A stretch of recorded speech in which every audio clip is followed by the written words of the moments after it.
Arjun Mayuri love स्टोरीचे 14 भाग यापूर्वीच upload केलेले आहेत.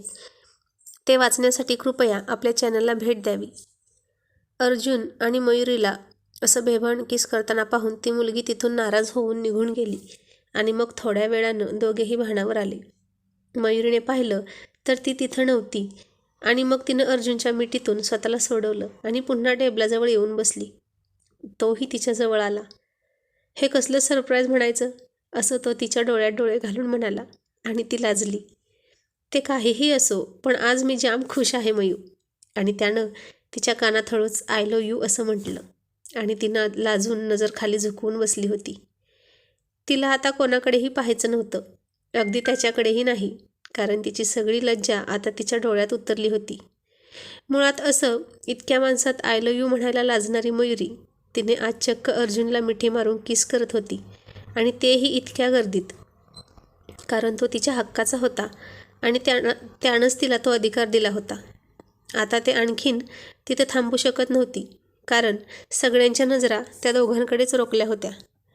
तिने फक्त अर्जुनचा हात घट्ट हातात धरला होता. त्याला तिची स्पर्शाची भाषा लगेच समजली आणि तिला चल आपण रूममध्ये जाऊ असं म्हणाला.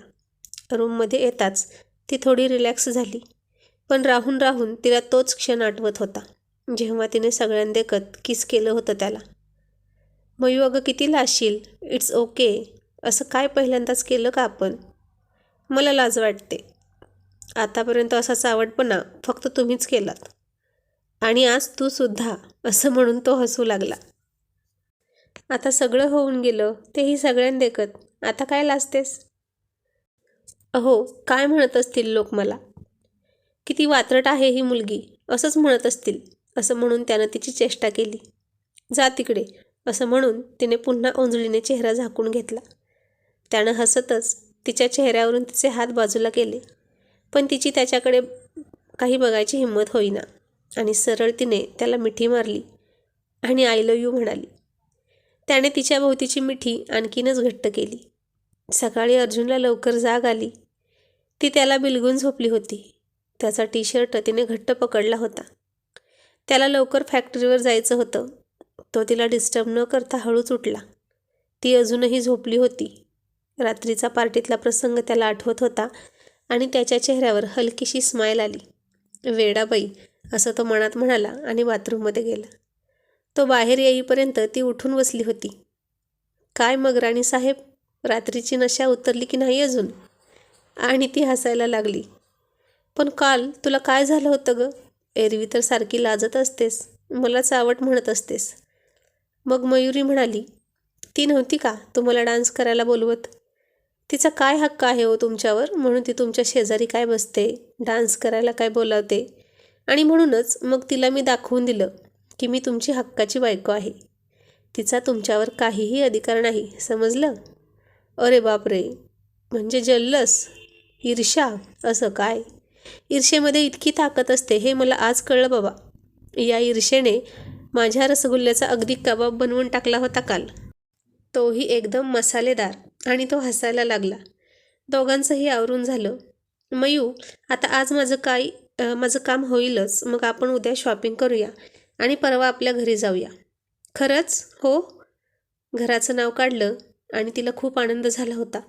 मग त्यानं तिच्यासाठी त्याच्याच आवडीचे सगळ्या रंगाचे ड्रेस खरेदी केले. ती नको नको म्हणत होती तरी. गप्प बस गं, तुझं ऐकलं आणि म्हणूनच पार्टीत माझ्या मॅचिंगचे कपडे घालायला नव्हते तुझ्याकडे. आता ज्या ज्या रंगाचे कपडे माझ्याकडे आहेत त्या रंगाचा ड्रेस मी तुला घेणार आहे. आणि मग काय, ती पुढे काहीच बोलू शकली नाही. डझनभर ड्रेस त्यानं तिला घेतले. दोघेही घरी आले. घरात पाऊल पडताच ती कामाला लागली. त्यानंही थोडीफार मदत केली. आज वटपौर्णिमा होती. तिने त्याच्या एकट्याचा नाश्ता बनवला. का गं, तू काही खात नाही का? आज माझा उपवास आहे. पुन्हा उपवास? आणि त्यानं तोंड आंबट केलं. अहो, वटपौर्णिमेचा उपवास आहे, असं काय करता? वटपौर्णिमेचा उपवास म्हणजे नवऱ्यासाठी करतात तोच ना? हो. म्हणजे माझाच उपवास, काही हरकत नाही. म्हणजे मला माझा नैवेद्य मिळणार आज, असं म्हणून त्याने तिला डोळा मारला. चला चावट कुठले, तुमचा कसला हो नैवेद्य? सांगू आत्ताच, असं म्हणून तो तिच्याकडे गेला आणि ती नको म्हणत हसत किचनमध्ये गेली. ए मयू, मी पण नाही नाश्ता करणार, मी पण धरणार उपवास. ती गप्पच होती. अगं मी काय म्हणतोय, तुझ्याशी बोलतोय. तरीही ती गप्प. आता तर चांगली होती, मग हिला काय झालं? आणि मग तो तिच्याजवळ जाऊन तिला गुदगुल्या करू लागला आणि ती हसायला लागली. मी पण पकडू का उपवास? म्हणजे मी तुला 7 जन्म नवरा म्हणून पाहिजे आणि तू माझ्यासाठी उपवास करणार. मग मलाही तू 7 जन्म हवी आहेस बायको म्हणून. झालं. आता यांच्या डोक्यात आणखीन एक नवीन खूळ आलंच. अहो, पुरुषांनी नसतो पकडायचा उपवास, स्त्रियांनी पकडला की तेवढं पुरे. कारण कुणीही कोणासाठी उपवास पकडला तरी फळ एकच मिळणार ना. मग तू नको पकडू, तो मी पकडतो. तू पुढच्या वर्षी पकड, चालेल ना? म्हणजे तू मला मिळाली काय आणि मी तुला मिळालो काय? शेवटी आपण दोघे एकत्रच असणार ना. नसते हट्ट करू नका आणि तत्त्वज्ञान सांगू नका. गुपचूप नाश्ता करा. नाही, मी पण उपवास करणार. तिने तिच्या कपाळावर हात मारून घेतला. आता मला वडाला येऊन 7 फेऱ्यासुद्धा मारायच्या आहेत असंही म्हणाल? हो, जे जे तू माझ्यासाठी करतेस ते मला तुझ्यासाठी करायचं आहे. Simple logic. तिने आता त्याच्यापुढे अक्षरशः हात जोडले आणि त्यानं आशीर्वाद देऊन तथास्तु असं म्हटलं. काय म्हणावं या माणसाला? काय एक एक खूळ येतं यांच्या डोक्यात कुणास ठाऊक. जरा म्हणून विचार करत नाहीत. नेहमी स्वतःच्याच मनाचं करतात. आणि तो काहीही न खाताच एक ॲपल उचलून दुपारी येतो ग असं म्हणून निघून गेला सुद्धा. किती वेडा होता ना तो. तिला त्याच्या या वेडेपणावर रागवावं, चिडावं की प्रेम करावं हेच समजेना. खूप छान तयारी केली होती तिनं आज. हिरव्या रंगाची साडी, नाकात नथ, कपाळावर चंद्रकोर, हिरव्या बांगड्या, केसांचा अंबाडा. पण गजराच नव्हता. हे येणार होते दुपारी. यांनाच फोन करून सांगते गजरा आणायला असा तिने विचार करून गजऱ्याशिवाय तिचा कुठलाच सण साजरा होत नव्हता म्हणून त्याला फोन लावला. पण फोन त्यानं उचलला नाही. मग काहीतरी घेण्यासाठी ती फ्रीजमध्ये गेली तर समोर तिला गजरे दिसले. मोगऱ्याचे, टपोऱ्या कळीचे, पांढरे शुभ्र. आणि ती हसायला लागली. तिच्या मनात एखादी इच्छा यावी आणि तिने काहीही न बोलताच त्यानं ती पूर्ण करावी हे आता नेहमीचं झालं होतं.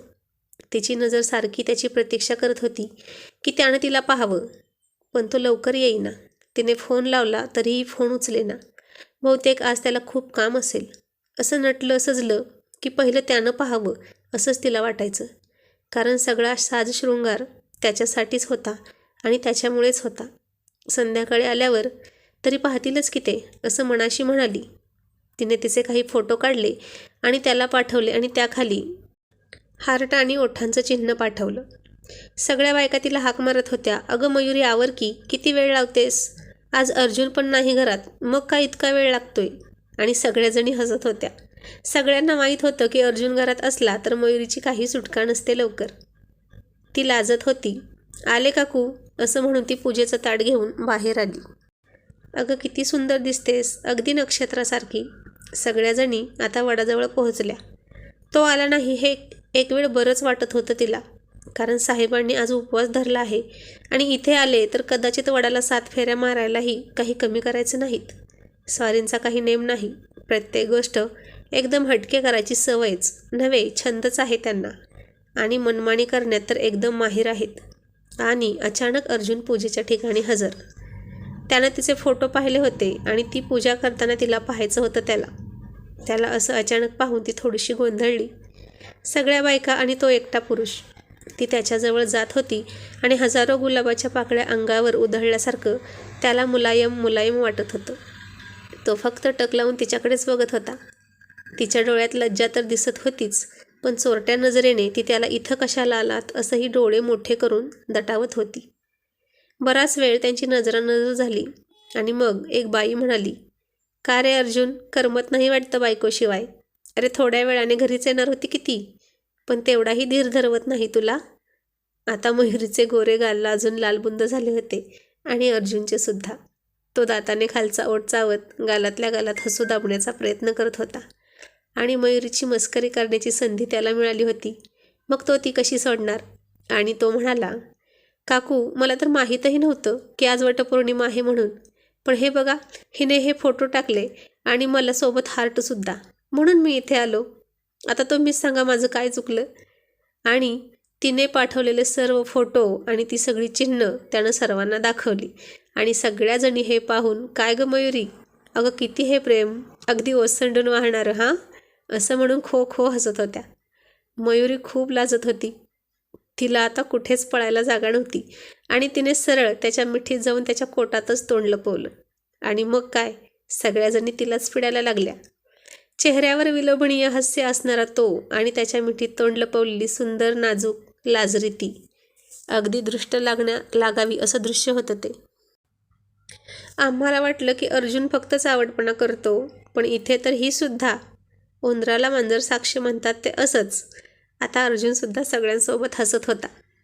किती दुष्ट निर्लज्ज आहात हो, असं कोण करतं का, ती त्याला हळूच म्हणत होती.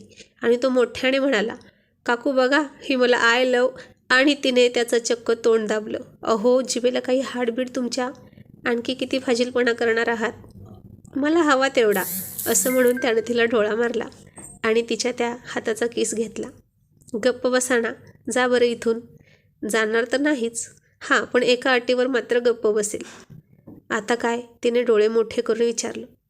तू मला सरप्राईज दिलं तर. कसलं? त्या दिवशीसारखं.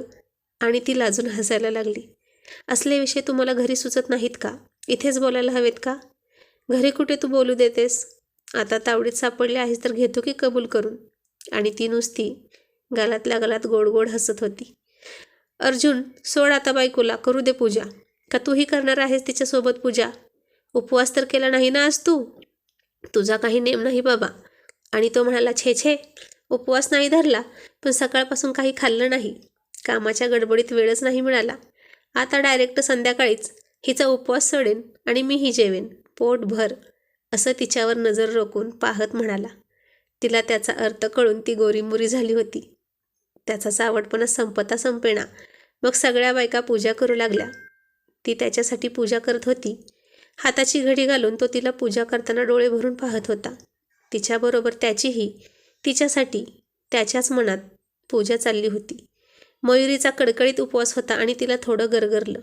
लगेच दुसऱ्या सेकंदाला तो तिच्याजवळ हजर झाला. आता नेहमीसारखा तिला उचलून घेतो की काय असं वाटून ती जास्तच लाजून इकडे तिकडे पाहू लागली. पण तिचा अंदाज आज चुकला. तुला काय वाटलं, मी आता तुला अलगद मिठीत उचलून घेईन का? पण मी असं करणार नाही, कारण मला ही सप्तपदी तुझ्यासोबत, तुझ्या पावलासोबत माझं पाऊल टाकून पूर्ण करायचे आहे, असं तो फारच गोड हसत म्हणाला. आणि तिच्या डोळ्यात आनंदाश्रू आले. त्यानं तिच्या खांद्यावर हात ठेवले आणि तिला भक्कम आधार दिला आणि डोळ्यांनीच पूजा सुरू ठेव असं खुणवलं. त्याच्या नजरेतील विश्वास तिला खूप काही सांगून गेला आणि तिने तसेच त्याच्यासोबत वडाला 7 फेरे घातले. लग्नातली सप्तपदी घातलीच नव्हती दोघांनी. डायरेक्ट लग्न ते इथंपर्यंतचा प्रवास. आज तिच्यासोबत 7 फेरे घेताना त्याला आणि तिलाही सप्तपदीचीच अनुभूती मिळत होती. लग्नात पूर्ण न झालेली प्रत्येक इच्छा तो आता पूर्ण करत होता. चला चला, तुमचं झालं असेल तर आम्हालाही करू द्या की पूजा. आणि दोघे भाणावर आले. दोघांच्याही डोळ्यांच्या कडा पाणावल्या होत्या. काय रे अर्जुन, आज नाही अलगद उचलून घेतलीस बायकोला? आणि साहेबांचं चावट उत्तर, घेतली असती काकू, अहो पण मग लहान मुलीसारखं परत परत तशीच उचलून घे म्हणून हट्ट करते. आणि एकच हाशा बायकांमध्ये पिकला. मयुरी लाजून गाडीत जाऊन गालातल्या गालात हसत होती.